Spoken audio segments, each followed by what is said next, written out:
سیدنا ابو واقد اللیثی رضی اللہ عنہ سے روایت ہے، وہ کہتے ہیں ہم رسول اللہ صلی اللہ علیہ وسلم کے ساتھ بیٹھے ہوئے تھے، وہاں سے 3 افراد کا گزر ہوا، ان میں سے ایک فرد متوجہ ہوا اور مجلس کے اندر خالی جگہ دیکھ کر وہاں بیٹھ گیا، دوسرا فرد لوگوں کے پیچھے ہی بیٹھ گیا اور تیسرا چلا گیا۔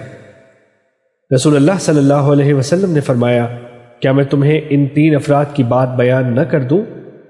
صحابہ کرام نے کہا، کیوں نہیں اے اللہ کے رسول؟ آپ صلی اللہ علیہ وسلم نے فرمایا، جو شخص آگے بڑھ کر بیٹھ گیا اس نے جگہ لی اور اللہ تعالیٰ نے اس کو جگہ دے دی۔ جو آدمی تمہارے پیچھے بیٹھ گیا پس اس نے شرم محسوس کی اور اللہ تعالیٰ بھی اس سے شرما گیا، اور جو فرد چلا گیا پس اس نے اعراض کیا اور اللہ تعالیٰ نے بھی اس سے اعراض کیا۔ حدیث نمبر 259، مسند احمد۔ سیدنا ابو ہریرہ رضی اللہ عنہ سے مروی ہے کہ رسول اللہ صلی اللہ علیہ وسلم نے فرمایا، جب تک میں تم کو چھوڑے رکھوں تم بھی مجھے چھوڑے رکھو۔ تم سے پہلے والے لوگ کثرت سوال اور انبیاء پر اختلاف کرنے کی وجہ سے ہلاک ہو گئے۔ جس چیز سے میں تم کو منع کر دوں اس سے باز آ جاؤ، اور جس چیز کا حکم دے دوں اس پر حسب استطاعت عمل کرو۔